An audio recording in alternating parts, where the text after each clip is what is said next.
අද නරක වෙන්න තිබුණා. ඒක ඇවිල්ලාද? ඔව් මං හිතන්නේ ඇවිල්ලා තියෙනවා. මං හිතන්නේ කියලා බෑමතුමා. දැන් මේ ලොකු මේක ක්‍රයිසිස් මේ ලොකු අර්බුදයක් නේ. දැන් රාත්‍රී 10 විනාඩි 10 වෙලාව. ඔබ නියෝජ්‍ය අමාත්‍යතුමා. එන්න තිබිච්ච නැවක් ආව වගේ කියලා ඔබ අතින් කියුණා. මේක ආවද නාවද කියලා ඔබට වාර්තා නොවෙනවා නම් රට අභ්‍යන්තරයේ තියෙන සංනිවේදන දෙයකට නෙමෙයි. පහුගිය දවස්වල ගිය ගමන් රටාව අපස්සට හැරිලා බැලුවට පස්සේ සමහර දේවල් නිකුත් වෙච්ච ප්‍රකාශයන් ටිකක් පරස්පරයි. කියපු ප්‍රකාශයන් සහ සිද්ධ වෙච්ච දේවල් අතර තත්ත්වයන් පරස්පර වුණා. කියන්නේ මේ පෙට්‍රල් බෙදා හැරීම, පෙට්‍රල් ඒ කියන්නේ ඉන්ධනවල තිබෙනා වූ සංචිත ප්‍රමාණය, ඒ ඉදිරියට ප්‍රමාණවත්ද නැද්ද සංචිත ප්‍රමාණය ඔබතුමා කියනකොට අර මම හිතන්නේ ඔබතුමාලා කියන ඇත්තට මුලින්ම අපි කිව්වා මේ දැන් අමතුමා දැන් මේ බලාගෙන ඉන්න මහජනතාව මේ ලෝක අර්බුදයක් තමයි.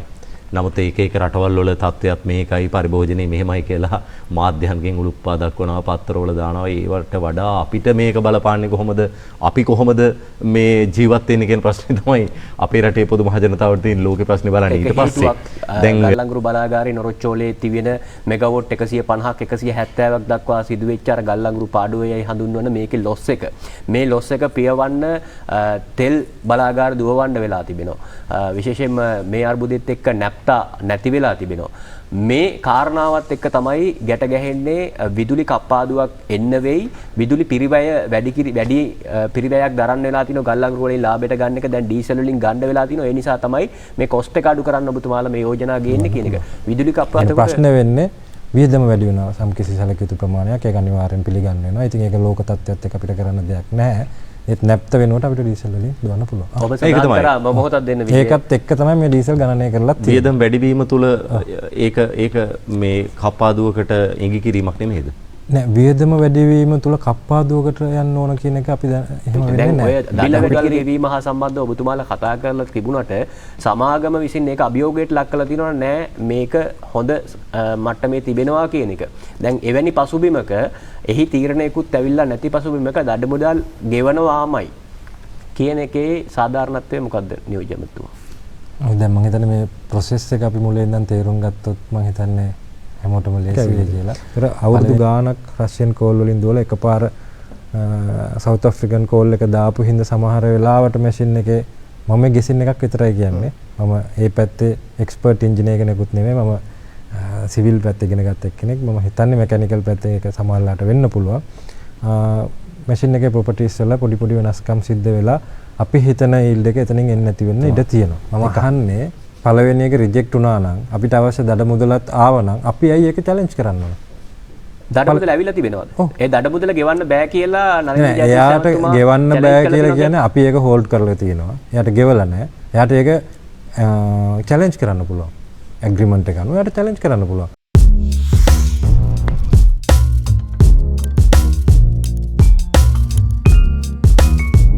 මේ අපිට පොඩි පැහැදිලි කිරීමක් දෙන්න කොපමණ ප්‍රමාණයක් මේ වෙනකොට ලංකාවට මාර්තු මාසයේ ඇවිල්ලා තිනවද? කන්ෆර්ම් කරගත්තු අප්‍රේල් මාසයේ කොපමණ නැව් ප්‍රමාණයක් තෙල් ප්‍රමාණයක් විශේෂයෙන්ම ඔටෝ ඩීසල් සහ 92 පෙට්‍රල් වගේ වැඩිපුර භාවිතා වෙන දේවල් සම්බන්ධව පොඩි පැහැදිලි කිරීමක් දෙන්න මතුමා. ඔව් අපිට දැනට මගේ ගාව තියෙනවා මේ අද වෙනකොට මම හිතන්නේ අද බොහෝ දුරට එන්නේ නැති 25 වෙනිදා ඩීසල් නැවක් 37000ක මට වෙනම මේ කියන්නේ කම්පනීස් නම් වලින් නෑ මෙතන. එතකොට 27 28 තියෙනවා ඩීසල් 30000කුයි තව සුපර් ඩීසල් 5000කුයි 30 31 ඒ දවස් වලින් පොඩ වෙනස් වෙන්න පුළුවන්. තවත් ඩීසල් 32000ක් තියෙනවා. 6 7 ආයි 37000ක් තියෙනවා. 7 8 පෙට්‍රල් 35000ක් තියෙනවා. 7 8 ආයි ඩීසල් එකකුත් වෙනවා 37000ක්. 12 13 දැවිතෙල් එකක් එනවා අපිට ෆර්නස් ඔයිල් එකක් අපේ බලාගාර වලට. ඒ වගේම 16 17 පෙට්‍රල් 35000ක් එනවා. 29 30 ආයෙත් තව 35000ක් එනවා. බලාපොරොත්තු වෙනවා ක්‍රූඩ් එකත් ඒ ASCII අපිට ගන්න පුළුවන් වෙයි කියලා දැනට කන්ෆර්ම් වෙලා තියෙන්නේ මේ මාසේ 19 20. දැන් එන්න තියෙන ඒවා කමක් නැහැ කියමුකෝ. අද නැවක් එන්න තිබුණාද? ඔව් අද නැවක් එන්න තිබුණා. ඒක ඇවිල්ලාද? ඔව් මං හිතන්නේ ඇවිල්ලා තියෙනවා. මං හිතන්නේ කියලා බෑමතුමා. දැන් මේ මේක ක්‍රයිසිස් මේ ලොකු අර්බුදයක් නේ. දැන් රාත්‍රී 10 විනාඩි 10 වෙලාව. ඔබ නියෝජ්‍ය අමාත්‍යතුමා. එන්න තිබිච්ච නැවක් ආව වගේ කියලා ඔබ අතින් කියුණා. මේක ආවද නාවද කියලා ඔබට වාර්තා නොවෙනවා නම් රට අභ්‍යන්තරයේ තියෙන සංනිවේදනය මොකද්ද?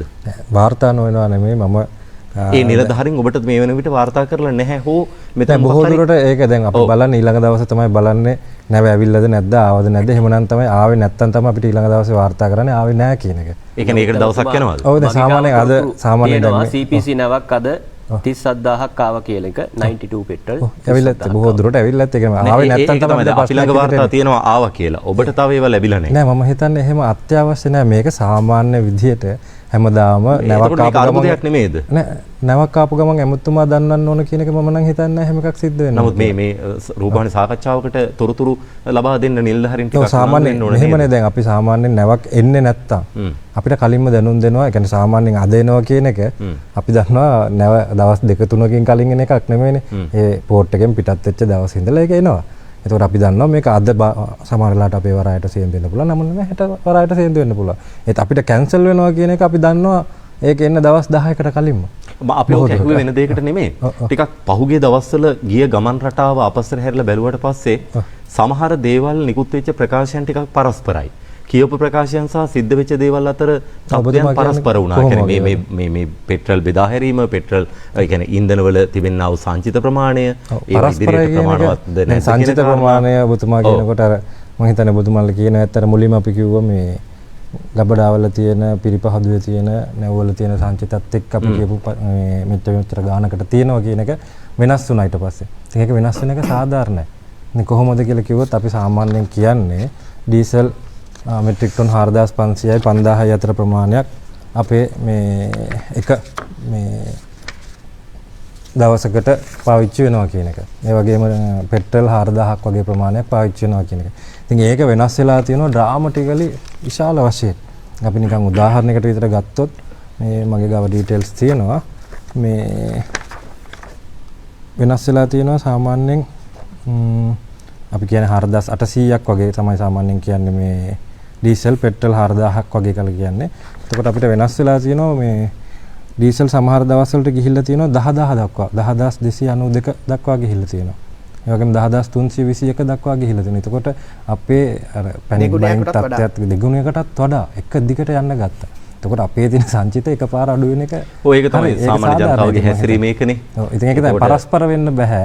ඇත්ත කතාව කිව්වේ. ඊට පස්සේ ගියපු ස්පීඩ් එක සාමාන්‍ය මේ ප්‍රමාණයට වඩා වැඩියෙන් ගියා. නිකන් අපි එකම ප්‍රමාණයට ෂෙඩ් වලට නිකුත් කරොත් තෙල් පොලින් තියේ කලින් වගේ කිලෝමීටර් ගණන්. ඉතින් අපි ඉවර වෙන ප්‍රමාණයට තෙල් සප්ලයි කරා. මොකද අපි ජනතාවට පොරොන්දුවක් දුන්නා. අපි කිව්වා අපි ගාව සංචිත තියෙනවා. අපිට දෙන්න පුළුවන් කියන එක අපි සප්ලයි එක කරා. දැන් අපි සාමාන්‍ය රටක් ප්‍රතිචාරවලට ප්‍රතිචාර සපයන රටක්නේ අපි. යමක් සිද්ධ වුණාට පස්සේ යම් දෙයක් ක්‍රියාමාර්ගයක් ගන්නවා. ඊට පස්සේ අපි කූල් ඩවුන් එකේ ලස්සනට ඉස්සරහට යනවා. ආයෙ ප්‍රශ්නයක් ආපම ආයෙ ප්‍රතිචාර දක්වන ඕමනේ. දැන් නැවත මෙවැනි දෙයක් සිද්ධ නොවෙන්න, ওই ප්‍රශ්නයක් ඇති නොවෙන්න ඩේ ටු ඩේ සාමාන්‍යයෙන් අර ගිය සතියේ උතන වාඩිලා ඉඳලා කිව්වා මේක තව ටිකක් වටිනාකමින් වැඩි කරලා කිව්වා එකේ තියෙන ගුණාත්මක භාවය වැඩි කරලා ඉදිරියට ක්‍රියාත්මක කරනවා කියලා. මේක ඉදිරියට පවත්වාන ගියොත් හොඳයි නේද? සාමාන්‍ය විදිහට QR එක කියලා කියන්නේ සාමාන්‍ය දෙයක්. නෑ මම හිතන්නේ QR එක කියන එකටත් වඩා මේක නිකන් ඩිජිටල් කරපු මේ ඉන්ධන බෙදා හැරීමේ ක්‍රියාවලියක්. දැන් අපිට තාම අපි වාහන වලට විතරයි ඉන්ට්‍රොඩියුස් කරලා තියෙන්නේ. දැන් අපි ජනාධිපති ලෝකෙ එහෙම නෙමෙයිනේ. ඔව්. ජනාධිපති ලේකම් කාර්යාලයේ වෙනම රැස්වීමක් ගත්ත QR එක සම්බන්ධ ආයතන විශේෂයෙන් MIT එක, ඩයලොග් එක වගේම ඩිජිටල් ආර්ථික අමාත්‍යාංශයත් එක්ක මේ අපි තීරණය කරලා තියෙනවා බොහෝ දුරට එකපාර නෙමෙයි මේ සියලුම කියන්නේ ඉන්ධන හලකින් හෝ කොහෙන් හරි පිට වෙන සියලුම ඉන්ධන ට්‍රැක් කරන්න පුළුවන් QR එකක් හදන්න. ඉතින් අපිට තියෙනවා non movable vehicles තියෙන විශාල ප්‍රමාණයක්, බෝට්ටු තියෙනවා. ඒ වගේම අර විවිධ කර්මාන්ත වලට විවිධ රාජකාරී වලට ගන්නේව තියෙන. ඉතින් අපිට මේ හැම එකක්ම QR සිස්ටම් එක ඇතුළට ගෙන්න ගන්න පුළුවන් නම් බොහෝ දුරට සමහර දේවල් අපිට කන්ට්‍රෝල් කරගන්නත් පුළුවන්. මේ දැන් අපි දන්නවා විශේෂයෙන් ගත්තොත් බෝට්ටු කර්මාන්තයට අපි දීවර කර්මාන්තයට අඩු මුදලට කෙරොසින්ස් දෙනවා.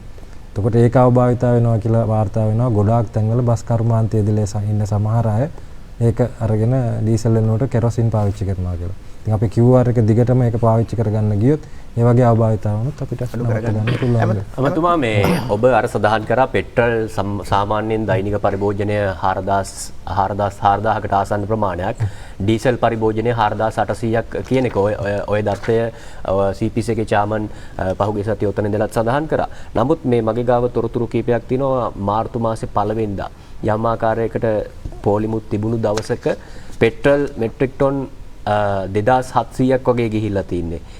3000 ගානකට ආසන්න ප්‍රමාණයක් ගිහිල්ලා තින්නේ කියලා තොරතුරක් තියෙනවා. මෙහි සත්‍යතාවය ඔබට පැහැදිලි කරන්න පුළුවන්ද? මාර්තු මාසේ පළවෙනිදා. පළවෙනිදා. කිලෝලීටර වලින් නිශ්චිතවම කියන්න පුළුවන් මේ පරස්පරය කොහොමද දෙන්නේ තෙල් සංස්ථාව. මාර්තු මාසේ පළවෙනිදා මට මුලින් බලා ගන්න ඕන කවද්ද දවසද කියලා මේ මාර්තු මාසේ පළවෙනිදා සාමාන්‍යයෙන් ඉරිදා දවසක් නේද? ඔව්. සාමාන්‍යයෙන් ඉරිදා දවස් වලට නිකුත් කරන්නෙත් නැහැ. සාමාන්‍යයෙන් දැන් ওই QR එකත් භාවිතා වෙලා ඔත්තේ ඉරට්ටේ ක්‍රමයක් ඇවිල්ලා තියෙන නිසා මේ වන විට තියෙන දක්ත වලට අනුව අපිටම කොහොමද දවසක පරිභෝජනය? ඔව් ඒකත් ප්‍රශ්නයක් තියෙනවා. මොකද අපි පසුගිය සිකුරාද බැලුවා. ඩීසල් තමයි බොහෝ දුරට බැලුවේ. ඒක තමයි අපේ මම ඉන්ඩිකේෂන් එකක් විදිහට තියාගෙන හිටියේ. ඒකත් දවසට 5000ක් යන්න ඕන එක 10000ක් ගිහිල්ලා තිබුණා QR එකත් එක්ක. ඔව් ඊට පස්සේ සෙනසුරාදා ඉරිදා දවස් දෙකම CPC එකෙන් තෙල් ඉතාමත්ම සීමිතව තමයි අපි නිකුත් කරේ. එතකොට අර මිල පිළිබඳ ප්‍රශ්නයත් අර ප්‍රශ්නත් එක්ක අපිට තිබ්බ ප්‍රශ්නයින්ද. එතකොට අපි සඳුදා මේ සම්පූර්ණයෙන්ම අපි හිතුවා මම හිතන්නේ ඊටත් වඩා වැඩි ප්‍රමාණයක් ගියා. මොකද සෙනසුරාදා ඉරිදා බෙදන්න බැරි වෙච්ච හින්දා අඟහරුවාදාත් වැඩි ප්‍රමාණයක් ගියා. ආසන්න වශයෙන් 5000කට වඩා වැඩියෙන් ගියා. බදාදා අපි හිතන අද 12න් පස්සේ මට හරි ඩීටේල් එක ඒවි.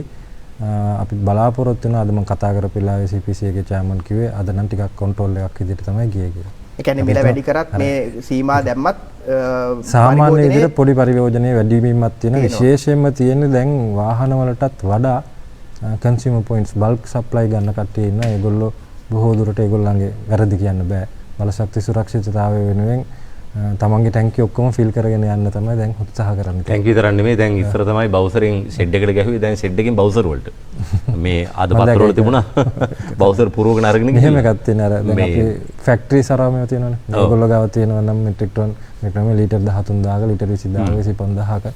කලින් ඒගොල්ලෝ ඒගොල්ලන්ට අවශ්‍ය ප්‍රමාණයට පුරවගත්ත කට්ටිය දැන් බලනවා ඒක සම්පූර්ණයෙන් පුරවලා තියාගන්න. හදිස්සියක්. දැන් අමතුමා දැන් මේ බලාගෙන ඉන්න මහජනතාව මේ ලෝක අර්බුදයක් තමයි. නමුත් ඒක එක රටවල් වල තත්ත්වයක් මේකයි පරිභෝජනයේ මෙහෙමයි කියලා මාධ්‍යයන්ගෙන් උලුප්පා දක්වනවා පත්තරවල දානවා. ඒවට වඩා අපිට මේක බලපාන්නේ කොහොමද? අපි කොහොමද මේ ජීවත් වෙන්නේ කියන ප්‍රශ්නේ තමයි අපේ රටේ පොදු මහජනතාවට තියෙන ලෝකේ ප්‍රශ්නේ බලන්නේ. ඊට පස්සේ දැන් ඒ නිසා මේ නිදිමරාගෙන බලන අයට මහජන දිනේ දවසේ අපි හරි උත්තර ටිකක් දෙන්නට ඕනේ. දැන් අද පත්තරවල තියෙනවා ඉන්ධන විදුලිය පිරිමැසීමට මාර්ගෝපදේශමාලාවක්. අර මොන්ටිසෝරි දරුවන්ට යම් දේවල් කියන විදිහට පහුගිය දවස්වල යම් දේවල් කියවුණා.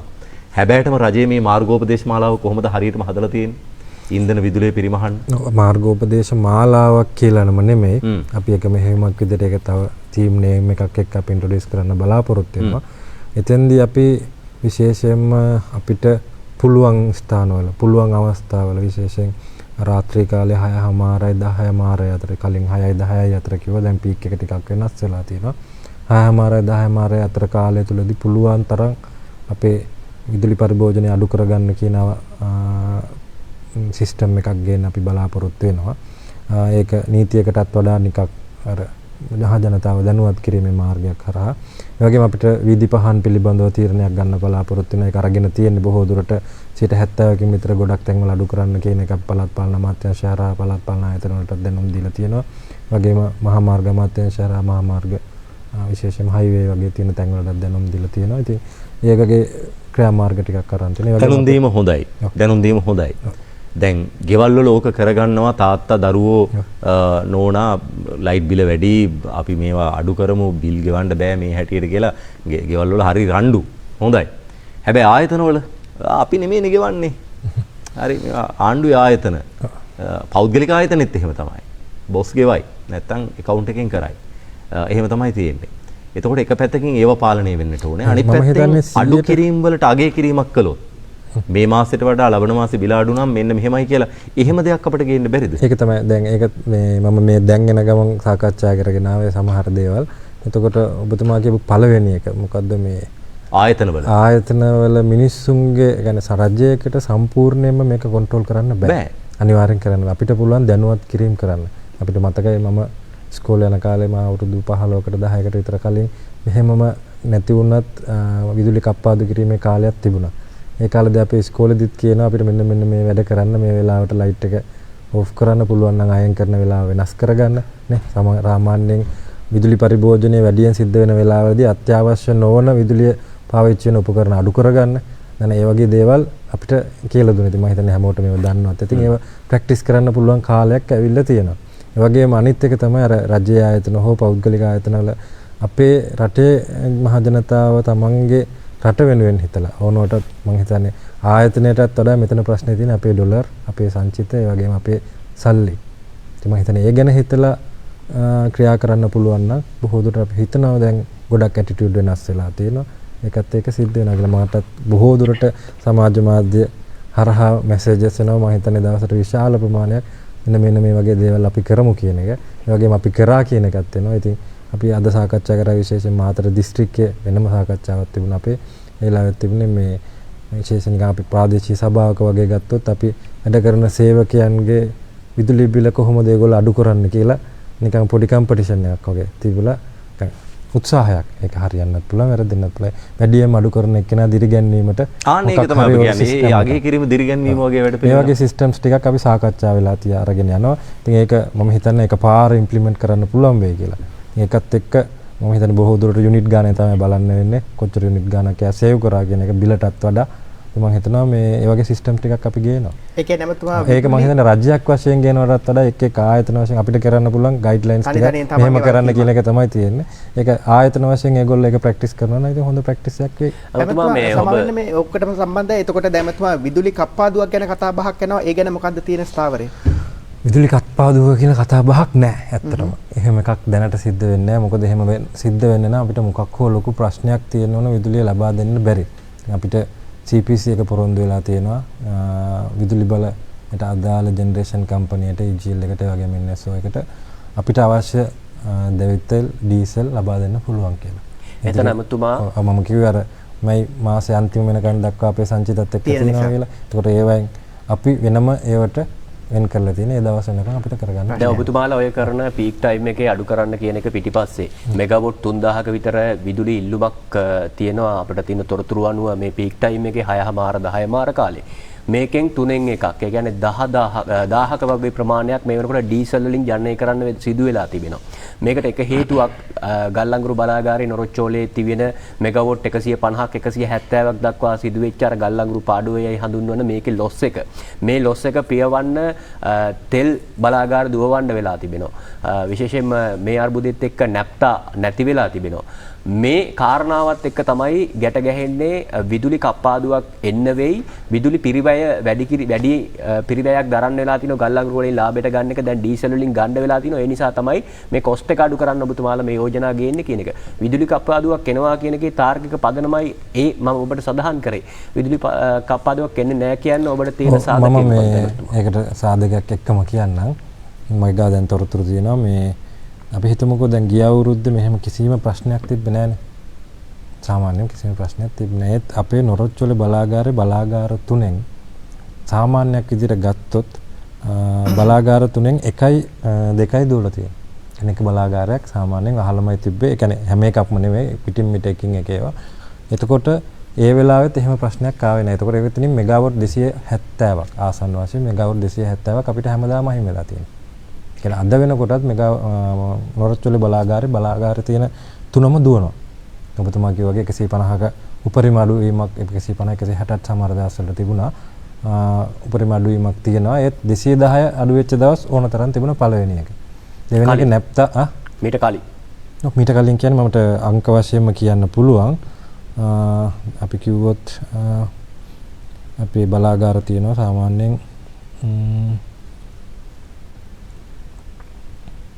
ඒක පළවෙනි බලාගාරේ 2025 අවුරුද්දේ විතරක් එකතු කරොත් එකපාරක් දවස් 7ක් වහලා තිබිලා තියෙනවා. ඊට පස්සේ දවස් 5යි, දවස් 10යි, දවස් 10යි, දවස් 10යි, දවස් 41යි, දවස් 11යි, දවස් 20යි, දවස් 3යි, දවස් 11යි මේ පළවෙනි බලාගාරේ. කියන්නේ ගිය අවුරුද්දේ වැඩ කරපු නැති දවස් ගාන. ඒක ඔක්කොම එකතු මේන්ටේන් වලට නවත්තපු එකද නැත්නම් මෙවැනි මේන්ටේන් වලට නවත්තපු එකක් තියෙනවා බ්‍රේක් ඩවුන්ස් උත් තියෙනවා. හරිද? මම කියන්නේ දැන් මේක කියන්නේ තුනම දුවනවා කියන එක මම කියන්නේ. දැනට තුනම දුවනවා. දැනට තුනම දුවනවා. ඊට පස්සේ දැන් දෙවෙනි බලාගාරය ගත්තොත් 2025 අවුරුද්දේ ආසන්න වශයෙන් දවස් 58යි 7යි. දවස් 65ක් වැඩ කරලා නැහැ. කියන්නේ දෙවෙනි බලාගාරය. ඊට පස්සේ තුන්වෙනි බලාගාරය ගත්තොත් තුන්වෙනි මේක ගත්තොත් මේ බලා ප්ලාන්ට් එකේ තුන්වෙනි එක ගත්තොත් ආසන්න වශයෙන් දවස් 25යි 4යි 27යි 16යි 13යි 60යි 70 වගේ කාලයක් වැඩ කරලා නැහැ. පළවෙනි එක 110ක් විතර වැඩ කරලා නැහැ. දවස් 300කට වැඩි ප්‍රමාණයක් වැඩ කරලා නැතුවත් එහෙම කප්පාදුවකට යන්න අපිට අවශ්‍යතාවයක් සිද්ධ වුණේ නැහැ පළවෙනි එක. දෙවෙනි එක ඔබතුමා කිව්ව නැප්ත ප්‍රශ්නේ. නැප්ත තාම අපිට නැති වෙලා නැහැ. නැප්ත නැති වෙනව නම් නැති වෙන්නේ පිරිපහදුව වහපු දවසට. පිරිපහදුව තාම යනවා. පිරිපහදුවෙන් නැප්ත ඇති වෙනවා. නමුත් බොරතෙල් නැව වෙන්නෙත් නැහැ. ඔව් බොරතෙල් නැව එන්නේ නැති වෙලා තියෙන අප්‍රේල් මාසේ මැදින් පස්සේ එන බොරතෙල් නැව තමයි අපිට නැති වෙන්නේ. ඒ නැප්ත නැති වුණාම අපිට ඩීසල් වලින් දුවන්න පුළුවන්. ඒක ප්‍රශ්නේ වෙන්නේ වියදම වැඩි වෙනවා සම්කිසි සැලකිය යුතු ප්‍රමාණයක්. ඒක අනිවාර්යෙන් පිළිගන්න වෙනවා. ඉතින් ඒක ලෝක තත්ත්වයක් එක්ක අපිට කරන්න දෙයක් නැහැ. ඒත් නැප්ත වෙනකොට අපිට ඩීසල් වලින් දුවන්න පුළුවන්. ඔබ සඳහන් කරා මොහොතක් දෙන්න විදිය. ඒකත් එක්ක තමයි මේ ඩීසල් ගණනය කරලා තියෙන්නේ. වියදම් වැඩිවීම තුළ ඒක මේ කප්පාදුවකට ඉඟි කිරීමක් නෙමෙයිද? නෑ වියදම වැඩිවීම තුළ කප්පාදුවකට යන්න ඕන කියන එක අපි එහෙම වෙන්නේ නැහැ. බිල වැඩි කිරීම. විදුලි බිලේ වැඩිවීම අනිවාර්යයෙන්ම විදුලිය අපි දෙන්නේ cost reflective method එකකට. ඒකට cost එක අනිවාර්යෙන් reflect කරන්න වෙනවා. ඉතින් අපි දන්නවා ඩීසල් වලට යන වියදම වැඩි වෙලා තියෙනවා. ඉතින් ඒකත් එක්ක අපේ රටේ වියලි කාලගුණයකුත් මේ දවස්වල වැඩිපුරමත් විඳිනවා. ඉතින් ඒවත් එක්ක යම් කිසි විදුලි බිල වැඩිවීම සිදු වීමට ඉඩ තියෙනවා. අමතුමා ඔබ සඳහන් කරා ගිය අවුරුද්දෙත් නොරොච්චලේ මෙච්චර දවස් ප්‍රමාණයක් වහලා තිබුණා කියලා. මේ වෙනකොට ඩීසල් එක්ක මිශ්‍ර කළා ගල්ලංගුරු වලින් දුවන්න තියෙන බලාගාරය ගල්ලංගුරු වලින් පමණක් නෙවෙයි දුවන්නේ ඩීසල් එක්ක මිශ්‍ර කරලා. සාමාන්‍යයෙන් ගල්ලංගුරු බලාගාරේ නැවතුනාට පස්සේ මිශ්‍ර කිරීම සාමාන්‍ය තත්ත්වයක්. නමුත් මේ එදිනෙදා ඩීසල් වලින් මිශ්‍ර කිරීම කියන කාරණාව ඔබ පිළිගන්නවාද? ඔබට මම ඒක කතා කරා එහෙම එකක්. ඒක සාමාන්‍ය සංසිද්ධියක්. සාමාන්‍ය ඩීසල් ප්‍රමාණයක් හැමදාම ඔබ පිළිගන්නවාද ඩීසල් මිශ්‍ර කරනවා කියලා? අගොර මේ වෙනකොට පිළිගන්නේ නැහැ. එතකොට අර එක බලාගාරයකට 5 බැගින් ග්‍රයින්ඩින් මෝල්ස් තියෙනවා. ඒකෙන් එක බලාගාරයකට අදාළ දෙකක් මේ වෙනකොට කැඩිලා තිබෙනවා මේ ගල්ලංගුරු වල ප්‍රශ්නේ නිසා කියන එක. නෑ ගල්ලංගුරු වල ප්‍රශ්නේ නිසා කැඩෙන එක නෙමෙයි. වා කියන්නේ මම හිතන්නේ මිල්ස් වලකට මම හිතන්නේ නම මිල්ස් කියලා.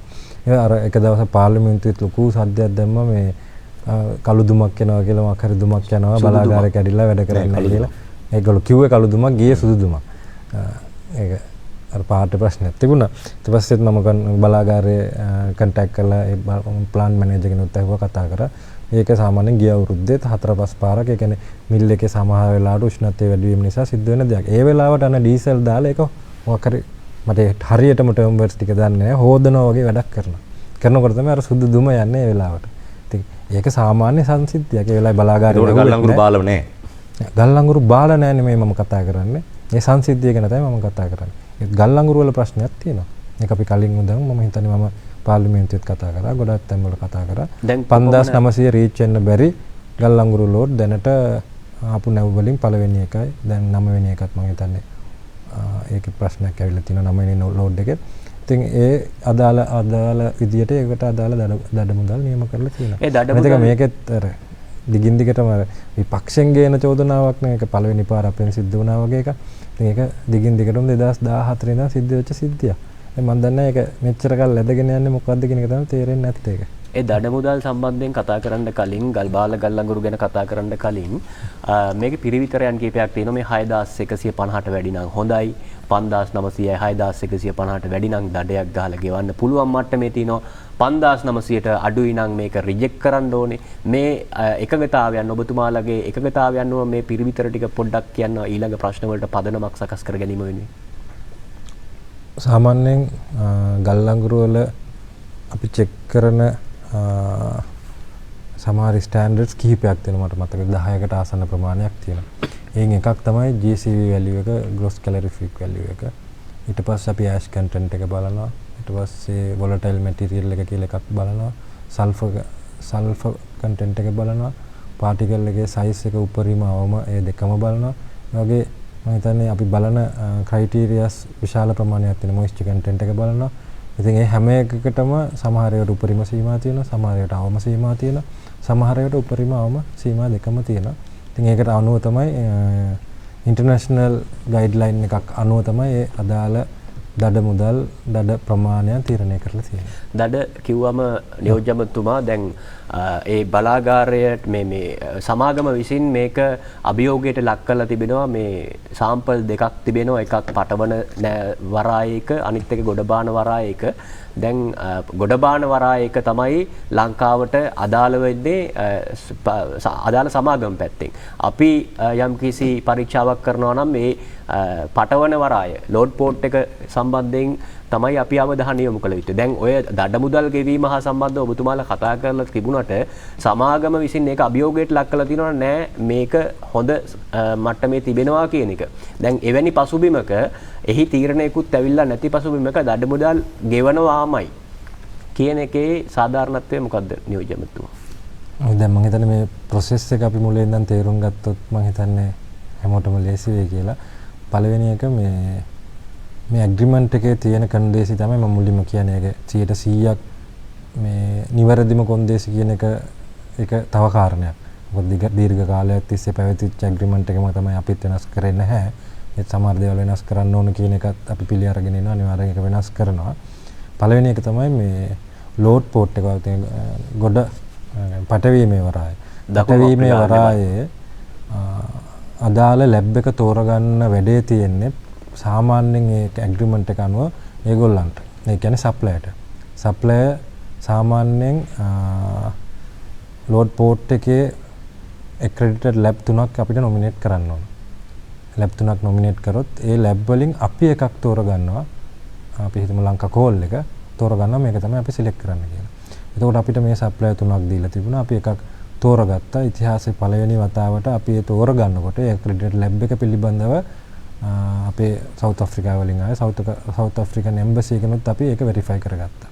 ඒක කරගත්තට පස්සේ ඒ අදාළ ලැබ් එක තේරුවට පස්සේ දැන් ඒකත් ප්‍රශ්නයක් විදිහට ඉන්දුනීසියාවෙන් චෙක් කරේ ඇයි කියන එක සවුත් අප්‍රිකාවේ වරායෙම තියෙද්දි සවුත් අප්‍රිකාවෙන් ලැබ් එක තෝරගත්තට පස්සේ අපි හොයන ඒ හැම පිරිවිතරයක් මම දැන් කිව්වනේ ගොඩක් දේවල් චෙක් කරනවා කියලා. මට ඒක නම් වශයෙන් මොන චෙක්කින් එකද කියන එක මම හොයාගත්තේ නැහැ. එතකොට සමහර දේවල් ඒගොල්ලන්ට ඒ ලැබ් එකෙන් ඇක්‍රෙඩිටඩ් නැහැ. අපි තෝරගත්ත ලැබ් එකෙන් ඇක්‍රෙඩිටඩ් නැහැ. එතකොට ඒක තමයි ඒගොල්ලන්ගේම ඉන්දුනීසියාවේ ලැබ් එක ඇක්‍රෙඩිටඩ්. එතනින් අපිට ඒ සාම්පල් ලැවලා ඒක අරගෙන දෙන්නේ. එතකොට දැන් අපිට තියෙන ප්‍රශ්නේ තමයි එහෙම ඒගොල්ලොන්ගෙන් තෝරගත්ත ලෝඩ් පෝට් එකෙන් 5900ට වඩා වැඩියෙන් තියෙනවා නම් අපිට ලංකාවට ගෙනාවට පස්සේ බාන්න නැතුව ඉන්න බෑ. අපි බාන්න වෙනවා. ඊට පස්සේ බාලා ඉවර වෙනකොට තමයි සම්පූර්ණයෙන්ම ඩිස්චාර්ජ් පෝට් එකේ සාම්පල් එක කලෙක්ට් කරලා ඉවර වෙන්නේ. සාමාන්‍යයෙන් එක නැවක මෙට්‍රික් ටොන් 60000ක් වගේ එනවා කියලා කියන්නේ. අපි 5000න් 5000ට අපේ සාම්පල් එකක් ගන්නවා. ඒ සාම්පල් එක කම්පොසයිට් සාම්පල් එකක් කරලා තමයි ඒ අදාළ ලැබ් එකට යවලා චෙක් කරන්නේ. එතකොට 60000ම බෑවට පස්සේ තමයි අපිට සම්පූර්ණ සාම්පල් එක හදා ගන්න පුළුවන් වෙන්නේ. මොකද මේක අර මිනරල් එක කියන්නේ පොළොවෙන් ගන්න සංඝටකයන්නේ. එතකොට එක එක තැන්වල එක එක විදිහට තියෙන පුළුවන්. එතකොට කම්පොසිට් සාම්පල් එකෙන් තමයි අපිට කියන්න පුළුවන් හරිම ප්‍රොපර්ටි එක. එතකොට ඒක අරගන්නකොට සාමාන්‍ය ප්‍රැක්ටිස් එක තමයි මේකත් 2025 අවුරුද්දේ 24 අවුරුද්දේ අන්තිම පටන් අරන් තිබුණේ මම මට මතක විදිහට අන්ලෝඩ් කරනකොට අපේ ප්ලාන්ට් එකේ එක දිගට ෆීඩ් කරගන්න පුළුවන් කැපැසිටි එකක් තිබුණොත් ප්ලාන්ට් එකට යවනවා එක ප්‍රමාණයක්. ඊටු ටික තමයි යාඩ් එකට යවන්නේ. එතකොට ඒ ප්ලාන්ට් එකට යවන ප්‍රමාණයෙන් තමයි අපිට මුලින්ම දැනුවත් උනේ අපි හිතන තරම් 5900ට වඩා තිබුණා කියලා කිව්වට එහෙම ෆීඩ් එකක් එන්නේ නැහැ. ඒ කියන්නේ ෆීඩින් එක වැඩි, අවුට්පුට් එක අඩුයි කියන එක ප්ලාන්ට් එකේ අපේ ඉන්ජිනේර්ස්ලා අපිට දැනුවත් කරේ. එතකොට තමයි අපි දැනුවත් උනේ මෙන්න මෙහෙම ප්‍රශ්නයක් තියෙනවා කියන එක. එහෙම වෙන්න පුළුවන් හේතු මොනවාද කියලා හඳුනාගෙන තිබෙනවද එමත්තුමා? වෙන්න පුළුවන් හේතු හඳුනාගෙන කියන්නේ අපිට ගෙසින් ටිකක් තියෙනවා. අපි දැන් දාලා තියෙන කමිටුවෙන් තමයි ඒක 100%ක් අපිට ඒගොල්ලෝ කන්ෆර්ම් කරලා දෙන්නේ. පළවෙනිම එක තමයි මෙච්චර කල් අපිට ආවේ 2022 ඉඳන් වගේ රෂියන් කෝල්. සාමාන්‍ය මාකට් එකේ රෂියන් කෝල් වල ගණන් 2022ට වලින් කලින් අපිට ගන්නවත් හිතන්නවත් බෑ. ගණන් වැඩි. කෝල් එකේ ගාන වැඩි. ඒත් 2022 සැන්ක්ෂන් වලින් පස්සේ ඒගොල්ලොන්ගේ මාකට් එක අපිට අඩුවට හම්බෙලා අපේ සප්ලයර්ස්ලා අපිට සප්ලයි කරලා තියෙනවා විවිධ මාර්ග වලින් අපිට රෂියන් කෝල් සප්ලයි කරලා තියෙනවා. ඒවයි සාමාන්‍ය GCU වැලියු එක 6100ට වඩා ගොඩාක් වෙලාවට වැඩි.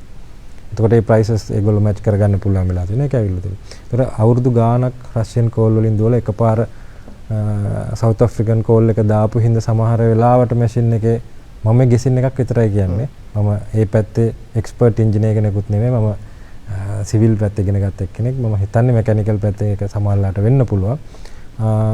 මැෂින් එකේ ප්‍රොපර්ටිස් වල පොඩි පොඩි වෙනස්කම් සිද්ධ වෙලා අපි හිතන yield එක එතනින් එන්නේ නැති වෙන්න ඉඩ තියෙනවා. එකක්. දෙවෙනි එක මෙතන වංචාවක් සිද්ධ වෙන්නත් ඉඩ නැතුවම නෙමෙයි. ලෝඩ් පෝට් එකේ අපිට රිසල්ට් එකක් ඇවිල්ලා තියෙනවා. ඩිස්චාර්ජ් පෝට් එකේ අපේ තෝරගත් අපේ CEB එකේ ටෙන්ඩර් කරලා තෝරගත්ත ලැබ් එකක් තමයි කොටෙක්නා කියන ලැබ් එක. ඉන්දියාවේ තියෙන ලැබ් එක. එතනට ගිහිල්ලා එන රිසල්ට් එකත් පාස් වෙලා තියෙනවා. එතකොට මේ තැන් දෙකේම වංචාවක් සිද්ධ වෙන්න ඕන. දැන් ඔතන තියෙන ප්‍රශ්නේ නියෝජ්‍යමතුමා අපේ පෝට් එකෙන් ගන්න අම්පෙයාර් සාම්පල් එක සහ පටවන දකුණු අප්‍රිකානු වරායේ පටවන අම්පෙයාර් සාම්පල් එකෙන් දකුණු අප්‍රිකාවේ පටවන අම්පෙයාර් සාම්පල් එක තමයි අපිට අදාළව මේකේ මොකක් හරි ප්‍රශ්නගත තැනක් ආවොතින් පරීක්ෂා කරන්න තියෙන සාම්පල් එක. නමුත් සමාගම අපේ පෝට් එකෙන් ගත්ත අම්පෙයාර් සාම්පල් එක තමයි දැන් ඔය අභියෝගයට ලක් කරලා තියෙන්නේ. දැන් බලාගාරේනුත් කියනවා නම් මෙපමණ ප්‍රමාණයක් දැම්මට පස්සේ හැදෙන විදුලි ධාරිතාවය අඩුයි කියන එක එතන යම් සැකයක් සංකාවක් තිබෙනවා නම් මේක නිවැරදි කරන්න හොඳම අවස්ථාව තමයි එතනින් පටවපු අම්පෙයාර් සාම්පල් එක ශ්‍රී ලංකා රජයේ විදියට චෙක් කරන්න කියන එක. දැන් දෙසැම්බර් 14 වෙනිදා තමයි පළවෙනි නැවේ පටවල තියෙන්නේ ඔය කියන වරායේ. දැන් ඒක දින 90ක් යනකොට මේ අම්පෙයාර් සාම්පල් එක අදාළ වරායෙන් අයින් කරනවා. මේ වෙනකොට පළවෙනි වරායේ ඒ අම්පෙයාර් සාම්පල් එක අපිට පරීක්ෂා කරන්න බෑ. මොකද දින 90 පැනලා තියෙන්නේ. දැන් මෙතරම් ප්‍රශ්නගත තත්ත්වයක් සමාජයේ ගොඩනැගෙමින් තියෙද්දී ඇයි අම්පෙයාර් සාම්පල් එක චෙක් කරන්න වරායේ පටවන ලද වරායේ ලෝඩ් පෝට් එකේ අම්පෙයාර් සාම්පල් එක චෙක් කරන්න නැව් 13ක් යනතුරුත් කටයුතු නොකර තිබෙන්නේ? මම හිතන්නේ ඒක පොඩ්ඩක් පැටලවීමක් කරගෙන තියෙනවා ඔබතුමා. මම හිතන්නේ මේ පළවෙනි නැවේ ඇම්පෙයාර් සාම්පල් එක චෙක් කරන්න අපිට ප්‍රශ්නයක් නැහැ. ඒක ෆේල් වෙලා තියෙන්නේ. ඒක සප්ලයි තමයි ඒක අභියෝගයට ලක් කරලා තියෙන්නේ. එතකොට ඒකට ලැබ් එකට යවන්න ඒක ඇග්‍රීමන්ට් එක අනුව සිද්ධ වෙනවා. මම කියන්නේ සමාගම විසින් අභියෝගයට ලක් කරලා තිබෙන්නේ අපේ වරායට ගෙනාවට පස්සේ අපේ වරායෙන් ලබාගත්තු අම්පෙයාර් සාම්පල් එක. නමුත් අපිට අයිතියක් තිබෙනවා පටවන මොහොතේදී ලබා ගන්නපු සාම්පල් එක චෙක් කරන්න. ඇයි ඒක චෙක් කිරීම සම්බන්ධයෙන් තීරණයක් ගත්තේ නැත්තේ? ඔබතුමාට මේ ඒක හරියට පැහැදිලි කරලා ඉන්නම්. හරිද? පළවෙනි එක ඒගොල්ලන්ට පුළුවන් ඒක ඒගොල්ලන්ට මේ චැලෙන්ජ් කරන්න. ඒක චැලෙන්ජ් කරලා තියෙනවා. පළවෙනි එක. එතකොට ඒක ෆේල් වෙලානේ තියෙන්නේ. ඒක ආයේ ඇම්පෙයාර් සාම්පල් එකක් ලෝඩ් පෝට් එකෙන් චෙක් කරන්න අවශ්‍යතාවයක් නැහැ. ඒතර අපිට තියෙනවා නම් තියෙන්නේ 2 ඉඳන් 8 වෙනකන් ඇම්පෙයාර් සාම්පල්ස් ටික චෙක් කරගන්න එක. හරි නේද? පළවෙනි එක චෙක් කරන්න අවශ්‍යතාවයක් නැහැ නේ. පළවෙනි එක ඇම්පෙයාර් සාම්පල් එක චෙක් කළා මේ වෙනකොට රිසල්ට් ඇවිල්ලා තියෙන්නේ පළවෙනි එකේ. පළවෙනි එකේ සාම්පල් එක රිජෙක්ට් වෙලානේ තියෙන්නේ. ඒතකොට අපිට ඩොලර් මිලියන 2.1ක වගේ දඩ මුදලක් නෑ අම්පෙයාර් සාම්පල් කියන්නේ නියෝජ්‍යමතුමා වෙන කතාවක් නේ. නෑ ඒක දැන් සාම්පල් එක මම කියන්නේ. සාම්පල් එකේ සාම්පල් එක රිජෙක්ට් වෙලා තියෙනවා. නමුත් අර හදිසි අවශ්‍යතාවයක් ආවට පස්සේ තවත් සාම්පල් එකක් තිබෙනවනේ ඒක සම්බන්ධයෙන්. නෑ පටලවාගෙන ඉන්න ඔබතුමා.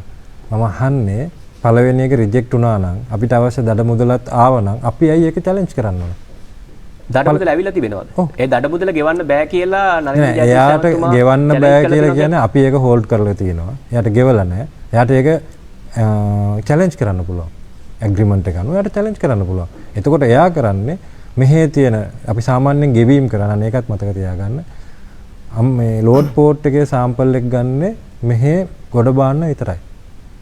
මෙහි ගොඩ බාන්න 5900ට වඩා වැඩි නම් අපේ ගෙවීම් 100% කරන්නේ අපි ඩිස්චාර්ජ් පෝට් එකේ සාම්පල් රිසල්ට් එක අනුව එහෙම තමයි ඇග්‍රීමන්ට් එකේ තියෙන්නේ. අම්පෙයාර් සාම්පල් කියන්නේ ওই දෙකටම වඩා වෙනස් එකක් එමතුමා.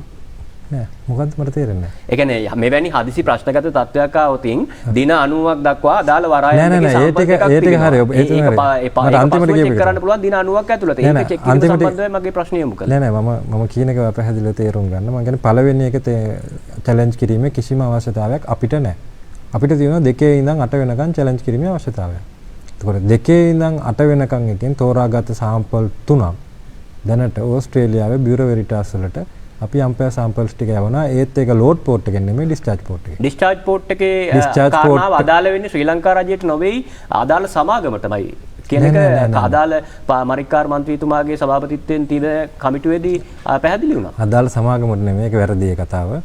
ලෝඩ් පෝට් එකේ රිසල්ට්ස් එක චැලෙන්ජ් කරලා අපිට දඩ මුදලක් නියම කරන්න බෑ. පළවෙනි ලෝඩ් පෝට් එකෙන් අපිට පුළුවන් අපි එහෙම ඇග්‍රීමන්ට් එකේ නෑ. ඇග්‍රීමන්ට් එකේ තියෙන ඩිස්චාර්ජ් පෝට් එකේ රිසල්ට් අනුව තමයි අපි ගෙවන්නේ. ලෝඩ් පෝට් එකේ පළවෙනි එක පාස් නේ. පළවෙනි එක පාස්. ඒ ඩිස්චාර්ජ් පෝට් එකේ ෆේල්. අපි ඒතකොට ඩිස්චාර්ජ් පෝට් එකේ අදාළ දඩ මුදල එයාට ඇප්ලයි කරලා තියෙනවා. ඒතකොට ඩිස්චාර්ජ් පෝට් එකේ ඇම්පියර් සැම්පල් එක එයා චැලෙන්ජ් කරලා තියෙනවා අපිට දෙන්න අපි බලලා චෙක් කරලා කියන්නම් කියලා. ඒක එයාටත් අපි එකඟ වෙන third party accredited lab එකට යවන්න අපිට ඒක ඇග්‍රීමන්ට් එක අනුව සිද්ධ වෙනවා. අපිට ඒක තෝරගෙන තියෙනවා.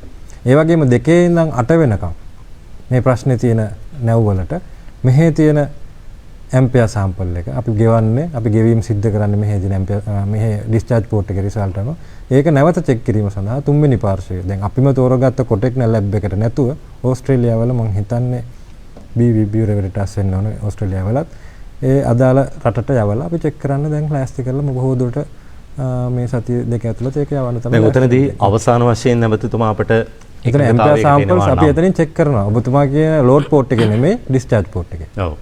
එකඟතාවයකට එනවා නම් මේ බලාගෙන ඉන්න පොදු මහ ජනතාවට තේරුම් ගන්න අපි එක දෙයක් කියමු.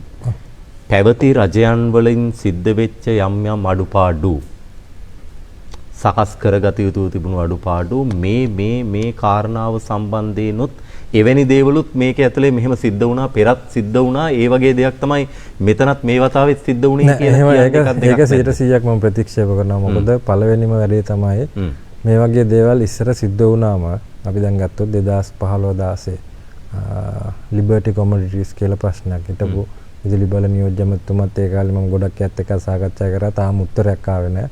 තාම තියෙනවා ඩොලර් මිලියන 1.5ක් අපේ රටට අයවීමට. තාම තියෙනවා. ඒ වගේම 2020 21 කාලේ ඩොලර් මිලියන 5ක් දඩ මුදල් වශයෙන් අය කරගෙන තියෙනවා. 2021 22 ඩොලර් මිලියන 8ක් දඩ වශයෙන් අය කරගෙන තියෙනවා. මේ වගේම සාම්පල් ගල් අඟුරු වල විවිධ තත්ත්වයන් බාල වීම නිසා. එතකොට මේ අවුරුද්දේ අපිට තියෙන ප්‍රශ්නේ මේ අපි හරියට මේකේ අදාළ පිරිවීතරයන්ට සප්ලයි කරගන්න බැරි වුණොත් සමාගමට එයාට අදාළ විදිහට ක්‍රියාත්මක වෙනවද නැද්ද කියන එක. ඒක සම්පූර්ණයෙන් අපි මහ ජනතාව වෙනුවෙන් පොරොන්දු වෙනවා. අනිවාර්යෙන් ඒක කරනවා. හරි එච්චරයි. ඒක තමයි අපි ඊළඟට බලමු මොකද සිදු වෙන්නේ කියලා. දැන් එතනදී අපිට අර තව ප්‍රශ්නකුත් අහන්නේ කොහොමද මේ සල්ලි ටික අපි තියාගන්නේ කොහොමද ගන්න කියන එක. දැන් නැව් 9ක කෝටි 800කට ආසන්න ප්‍රමාණයක් බිලියන 8කට ප්‍රමාණයක් පාඩු වුණා කියන එක PUCSL එකත් සම්බන්ධව කියන දත්ත සඳහන් කරනවා. දැන් ඔය කියන දඩ මුදල අය කර ගැනීම තුලින් ඒ යම් පාඩුවක් වුණා නම් ඍජු පාඩුවක් වුණා නම් ඒක අය කිරීමට ප්‍රමාණවත් මට්ටමක තිබෙනවාද? නෑ පළවෙනි එක කෝටි 800 මිලියන 8000ක කියන ගණනය කිරීම worst case scenario එකේදී එතන report එක ඔබතුමාට දැක්කොත් බලන්න පුළුවන්. සාමාන්‍යයෙන් ඒගොල්ලෝ calculate කරලා තියෙන්නේ අපි හිතමුකෝ මෙගාවොට් හරි 150ක් කියලාම 150 මේ සතිය තමයි මම හිතන්නේ 3 වෙනි නැවහින්ද තමයි ඒක සිද්ධ වුණේ. අනිත් නැවවල එච්චර එන්නේ නැහැ කියන බලාපොරොත්තු අපිට තියෙනවා. මොකද අනිත් නැව වලින් ගිය සතියට කලින් සතිය අඩු වුණේ සාමාන්‍යයෙන් මෙගාවොට් 30යි 40යි 50යි අතර ප්‍රමාණයක්. කමන එක 150 කියලා ගමුකෝ. ඒ 150 ප්‍රමාණයම පැය 24ම ගල් අඟුරු බලාගාරය අඩුවෙන් දීලා ඒ 150ම worst case තියෙන අපිට තියෙන වැඩිම මුදලට ගත්ත ඒ දවසේ වැඩිම මුදලට ගත්ත ඩීසල් බලාගාරයෙන් පිච්චුවා කියන එක තමයි උපකල්පනය. ඒ උපකල්පනය මත තමයි මේ කැල්කියුලේෂන් එක කරලා තියෙන්නේ. මේක සංකීර්ණ කැල්කියුලේෂන් එකක් ලේසි නෑ අපිට මෙරිට් ඕඩර් එකකට තමයි අපි තෙල් කියන්නේ විදුලිය මිලදී ගන්න සප්ලයර්ස් ලගෙන්. එහෙනම් ඒක ලොකු කැල්කියුලේෂන් එකක්. ඒතකොට එහෙම තමයි ඒගොල්ලෝ උපකල්පනය කරලා ඒ කැල්කියුලේෂන් එක හදලා තිබුණේ. ඒතකොට ඇත්තම කතාව ගත්තොත් සාමාන්‍යයෙන් අපි මම ගාව තියෙන ඒ ડોකියුමන්ට්ස් බලාගාරය ආසන්න වශයෙන් දවල් කාලෙදී ගොඩාක් ඩීලෝඩ් කරලා තමයි දුවන්නේ. ආසන්න වශයෙන් ගත්තොත් 150ටම අඩු කරනවා. සමහර ඒවා 200ට අඩු කරනවා. මම හිතන්නේ පළවෙනි එක 190ට වගේ අඩු කරනවා මට මතක විදිහට. අනිත් දෙකම 150 දක්වා අඩු කරලා තමයි දුවන්නේ. මොකද අපිට ඇක්සස් සෝලර් සප්ලයි එකක් තියෙනවා දහවල් කාලේ. එතකොට ඒක කොහොමත් අඩු කරන එක දැන් 150ට අඩු කරනවා කියන්නේ සාමාන්‍යයෙන් මට 300යි ආසන්න වශයෙන් 450ක් 500ක් වගේ ප්‍රමාණයක් අඩු කරලා තමයි අපි දුවන්නේ. එතකොට ඒකත් මේ කැල්කියුලේෂන් එකට දාලා ගත්ත එක පළවෙනි වැරද්ද. මම හිතන්නේ අපිට මේක කැල්කියුලේට් කරන්න ඕන විශේෂයෙන්ම රාත්‍රී කාලයේදී. CB එක තමයි worst case වෙන්න පුළුවන් උපරිම ලාභය. ඔබ කියන විදිහට සරලව කිව්වොත් මේ කෝටි 800ක් කියලා ඒකේ worst case scenario කිව්වට එච්චර පාඩුවක් වෙලා නැහැ කියන එකයි ඔබ කොහෙත්ම සිද්ධ වෙන්නේ. මට මේ වෙලාවේ කියන්න බෑ මේ කැල්කියුලේෂන් එක සංකීර්ණ කැල්කියුලේෂන් එකක් අපි කරන්න බාර දීලා තිනවා PCSL එකට. මේක සම්පූර්ණයෙන් කැල්කියුලේට් කරලා දෙන්න කියලා. ඇත්තටම සිද්ධ වෙයි. කියන්නේ සිස්ටම් කන්ට්‍රෝල් එකනවත් අපි බාර දීලා තියෙනවා. මේකට ඇත්තටම සිද්ධ වෙච්ච පාඩුව කොහොමද කියලා කල්පනා කරගන්න. එතකොට අපේ සාමාන්‍යයෙන් රාත්‍රියේ 6:00මාරයි 10:00මාරයි අතර සිද්ධ වෙන කාලෙදි සිද්ධ වෙන එකට තමයි අපිට ඇත්තටම මදි වෙලා ඩීසල් වලට යන්න සිද්ධ වෙන්නේ. එමත්තුමා දැන් ඔය දේත් එක්ක ඔබතුමා සෝලා කතාවකුත් කිව්ව නිසා මම මේක ඉවර කරලා හරි. එතකොට ඒ 800 කියන එක කෝටි 800 මිලියන 8000 කියන එක ඇත්තටම මේක පළවෙනි ප්‍රශ්නේ ඒකත් වැරදි පළවෙනි එක. දෙවෙනි එක ඔබතුමා තව එක විදියකට ඇහුවා මේ ගල්ලංගුරු බලාගාරයේ අඩුවෙන් දුවන හින්දා මේක සිද්ධ වෙනවා කියන එකත් ඒකත් එහෙම නෙමෙයි. සාමාන්‍යයෙන් මේ ඩීසල් පුච්චන්න සිද්ධ වෙනවා කියන එකත් ඒකත් ආසන්න වශයෙන් මම සිස්ටම් කන්ට්‍රෝල් එකත් එක ගණන් හදලා බැලුවා කතා කරලා බැලුවා. දවසකට උපරිම මෙට්‍රික් ටොන් 120ක් තමයි මේක නිසා අපිට යන්න වෙලා තියෙනවා කියන එක තමයි අපිට මේ ලබා දුන්නේ. ඔබ සරලව සඳහන් කරන්න ඇමතුමා දැන් ඔය සිදු වෙලා තිබෙනවා කියන පාඩුව කෝටි 800 නොවේ නම් කිසියම් හෝ අපි හිතමු කෝටි 400යි කියලා. ඒක අඩකින් අඩු කළා. ඒ සිදු වෙලා තිබෙනවායි කියන අලාභය අර කියන දඩ මුදලෙන් 100%ක්ම ආවරණය කරලා ජනතාවට බර පටවන්නේ නැති තැනකට මේක ගේන්න පුළුවන් කියන වගකීම් සාතිකය දෙන්න පුළුවන්. පළවෙනි ප්‍රශ්නේ මේකයි. අපේ පළවෙනි නැවේ අපිට worst case scenario එකට තෙල් පිච්චුවත් ඒ කියන්නේ සම්පූර්ණයෙන්ම අඩු වෙලා තෙල් පිච්චුවත් ඒ අදාළ මුදලට 2.1 ඩොලර් මිලියන ගණනක් අපිට දඩ මුදලක් විදිහට ඇවිල්ලා තියෙනවා. ආසන්න වශයෙන් රුපියල් වලින් ගත්තොත් රුපියල් මිලියන 650ක් විතර ආසන්න මුදලක්. ඒතකොට ඒක තෙල් වලින් පිච්චුවත් අපි ගණන් හදලා බැලුවා ඒ කාලේ රේට් එකත් අනුව 500 ගණනක් තමයි ගියේ තෙල් වලින් ගියොත්. මේ දෙවෙනි එකේ ඉඳන් 8 වෙනි එක දක්වා plant එකේ performance අඩු වෙලා තියෙනවා. ඒත් discharge port එකේ ඒ වගේම ලෝඩ් පෝට් එකේ රිසල්ට්ස් පාස් වෙලා තියෙනවා. එතකොට අපි දඩ මුදල් නියම කරලා තියෙනවා. ආසන්න ඩොලර් ලක්ෂ ගණන් තමයි තියෙන මිලියන ගණන් නැහැ. ඒත් ඒකෙන් එන පාඩුව ඇත්තටම අපිට සිද්ධ වෙන මූල්‍යමය පාඩුවට වඩා අඩුයි කියන එක තමයි තියෙන්නේ. ඇත්ත කතාව කියන්න ඕනේ. එතකොට එතෙන්දි තමයි අපි දැන් චැලෙන්ජ් කරලා තියෙන්නේ. ඒ ඇම්පෙයාර් සැම්පල්ස් ටික නැවතත් තර්ඩ් පාර්ටි ඇක්‍රෙඩිටඩ් ලැබ් එකකට යවලා මේක ඇත්තම තත්ත්වය බලන්න. මොකක් හරි වෙලා මේක ප්ලාන්ට් එකේ performance එකක් හින්දා මේක සිද්ධ වුණා නම් අපිට කරන්න දෙයක් නැහැ. ඒක අපිට දරා ගන්න සිද්ධ වෙනවා. ඒත් මෙතන වංචාවක් හෝ මොකක් හරි දෙයක් හින්දා මේක report එකක් manipulate වෙලා තියෙනවා නම් ඒක වෙනුවෙන් අපිට ඩොලර් මිලියන 15ක ඒගොල්ලන්ගේ බැඳුම් කරයක් දැනටත් තියෙනවා අපිට දීලා තියෙන එක. ඒ වගේම අපි දැනට ගෙවලා යන්නේ ඒගොල්ලන්ගේ නැවක් බෑවට පස්සේ 80ක වගේ ප්‍රමාණයක්. එතනින් 20ක් අපි රඳව ගන්නවා. ඒ මුදල් වලින් අපිට කව කරගන්න පුළුවන්.